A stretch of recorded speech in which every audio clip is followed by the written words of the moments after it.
मोकोमी time pass. Hello दोस्तों, मैं आपका होस्ट गट्रू आ गया वापस आपके साथ टाइम पास करने। और मैं अपने साथ अपने दोस्तों को भी लाया हूँ। आज के एपिसोड में आप मिलेंगे मेरी दादी से, बातें करेंगे बिट्टू और गज्जू से और घूमेंगे सैम के साथ। अच्छा, मुझे एक बात बताओ, क्या आपको आपकी मम्मी ध्यान दो ऐसा कहती है? मुझे हमेशा कहती रहती है।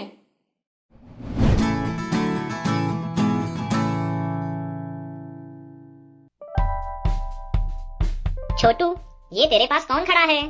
हाँ? कौन? भूत! भूत नहीं छोटू, ये तो बस एक स्केलेटन है। ओह गॉड, मैं तो डर ही गया था। वैसे बड़ू, स्केलेटन से याद आया, तुझे पता है ह्यूमन बॉडी का सबसे छोटा बोन कौन सा है? नहीं पता, तू बता। मिडिल ईयर में पाए जाने वाला स्पेस या स्टिरअप ह्यूमन बॉडी का सबसे छोटा बोन है। ये छोटा सा बोन साउंड वाइब्रेशंस को आउटर ईयर से इनर ईयर में ट्रांसमिट करने में एक बहुत इम्पोर्टेंट रोल प्ले करता है। इस बोन की साइज कुछ 3 mm जितनी होती है। Oh wow, very interesting. अच्छा छोटू, छोटा बोन तो पता चल गया, पर तुझे पता है ह्यूमन बॉडी का सबसे बड़ा बोन कौन सा है?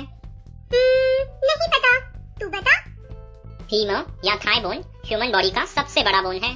फीमर का हेड हिप सॉकेट में फिट होता है और उसका एंड नी से कनेक्टेड होता है। ये बोन ह्यूमन बॉडी का सबसे बड़ा और स्ट्रॉन्गेस्ट बोन है। वाओ बड़ू, ये तो सच में बहुत इंटरेस्टिंग है। हाँ छोटू, सही कहा। चल, अब कल मिलते हैं। बाय छोटू। नहीं, मुझे इस स्केलेटन के साथ अकेले छोड़कर मत जा बड़ू, मैं भी आ रहा हूँ।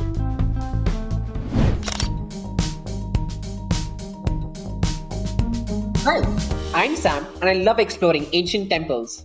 Today, I'm at Machu Picchu. Machu Picchu is a 15th century Inca citadel located in the south of Peru. Machu Picchu was constructed as an estate for the Inca emperor Pachacuti. There are 3 structures located there: the Intihuatana, the Temple of the Sun, and the Room of the 3 Windows. The Incas took extreme care while building the temples. This is because all the temples are built so that they face the mountains, which is sacred to them. Also, they lived so high up in the mountains is because on the ground there were insects known as sandflies. They would transmit diseases but could not survive at the altitude of Machu Picchu.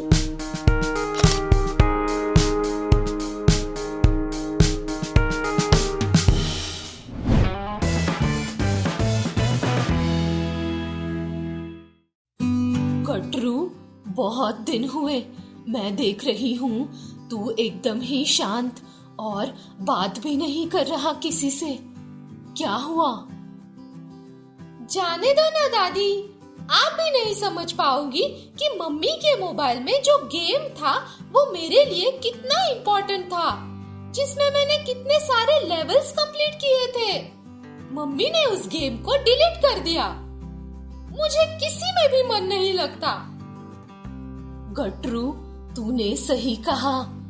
मैं नहीं समझ सकती उस game में क्या था, पर तेरी उदासी को हमेशा के लिए दूर करने का नुस्खा है मेरे पास। सच्ची? वो कैसे? तेरा माइंड तुझे हमेशा वो चीज याद दिलाएगा जो तेरे पास नहीं है, और इसीलिए तुझे कोई और चीज में मन नहीं लग रहा। पर तुझे हमेशा उन चीजों पे ध्यान देना होगा जो तेरे पास है, जैसे तेरे बाकी गेम्स, तेरे दोस्त। वो एक गेम तेरी उदासी का कारण नहीं बन सकता। अब तू ही बता, उस एक गेम के पास तेरा पूरा पावर हो सकता है क्या? नहीं दादी, मेरे पास है मेरा पूरा पावर। मैं आपकी बात समझ गया। मैं अब से ध्यान रखूंगा कि मेरा पावर कोई इसमें कभी ना हो, और बाकी चीजें जो है मेरे पास मैं उस पे ध्यान दूं। जब मेरी मम्मी एक जगह ध्यान देने बोलती है, मेरा मन कहीं और ही चला जाता है।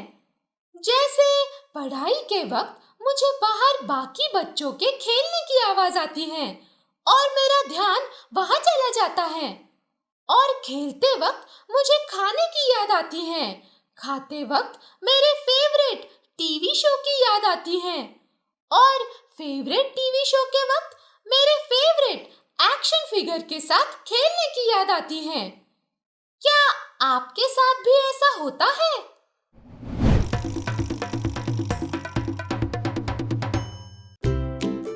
सभी जीवित प्राणियों की मृत्यु हो जाती है, ट्रू और फॉल्स?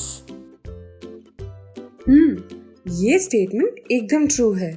कहते हुए बुरा जरूर लगता है, लेकिन all living things are born to die. नहीं, all living things do not die, especially वो immortal jellyfish, इसलिए ये स्टेटमेंट फॉल्स है। एक मिनट, क्या कहा तुमने? Immortal jellyfish? Immortal? हाँ, Turritopsis dornii, जिन्हें इमॉर्टल जेलीफिश के रूप में जाना जाता है, अर्थ पे पाए जाने वाले अकेले इमॉर्टल क्रिएचर्स हैं। क्या वो सच में इमॉर्टल होते हैं? मतलब क्या उनकी कभी भी डेथ नहीं होती? मेडिटेरियन सी में पाए जाने वाले 4.5 मिलीमीटर के ये छोटे से लिविंग क्रिएचर्स सच में इमॉर्टल हैं। उनकी कभी डेथ नहीं होती अनलेस ऑफ कोर्स कोई प्रीडेटर उन पे झड़प नहीं लेता। पर उनकी नेचुरल डेथ कभी ना हो, ये कैसे पॉसिबल है? इमॉर्टल जेलीफिश इमॉर्टल है उनकी मैच्योरिटी होने की एबिलिटी की वजह से। एक एडल्ट इमॉर्टल जेलीफिश रिप्रोडक्शन के बाद फिर से उनके ज्वेलाइन पल्प स्टेज में ट्रांसफॉर्म हो जाता है, एक प्रोसेस के जरिए जिसे ट्रांसडिफरेंशिएशन कहा जाता है। हाँ, मतलब बेसिकली बाकी के लिविंग क्रिएचर्स की तरह एक नेचुरल डेथ से मरने की जगह ये जेलीफिश फिर से उनके सेक्सुअली इमैच्योर स्टेज पे वापस चले जाते हैं और उनकी पूरी लाइफ साइकिल फिर से रिपीट करते बार बार। ओह, आई सी। ये बहुत ही इंटरेस्टिंग है। काश हम भी इस जेलीफिश के जैसे इमॉर्टल होते। हा हा हा।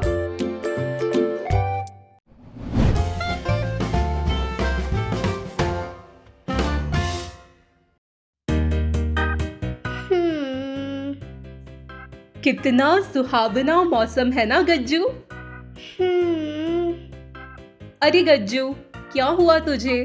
इतना परेशान क्यों लग रहा है? पता नहीं बिट्टू, कुछ दिनों से मैं काफी स्ट्रेस्ड फील कर रहा हूँ। मुझे लगता है हमें सुपर फूड शकरकंद को बुलाना चाहिए। वो क्यों? क्योंकि शकरकंद स्ट्रेस को दूर भगाता है।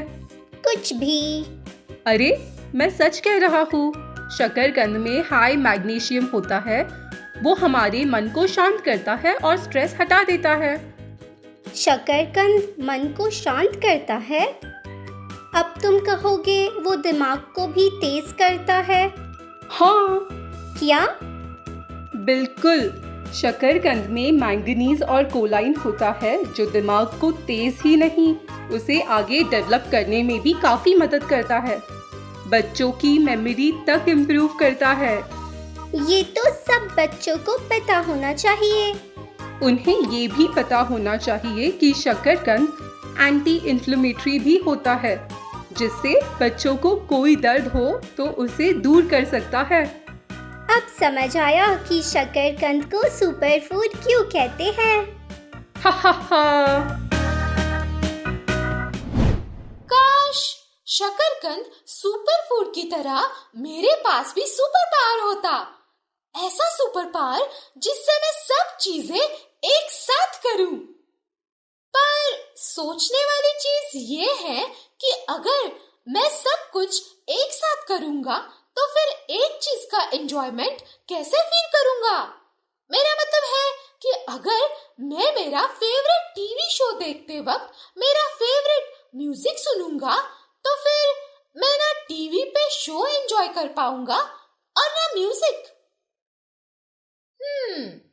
मुझे अब समझ आ रहा है कि मेरी मम्मी ध्यान देने क्यों बोल रही है, ताकि मैं हर चीज अच्छे से एंजॉय कर पाऊं। अच्छा दोस्तों, मैं चला खेलने और पूरी तरह एंजॉय करने। आप भी एक चीज पे ध्यान देके एंजॉय करोगे ना? फिर मिलते हैं अगले एपिसोड में कुछ और टाइम पास के साथ। Bye bye bye.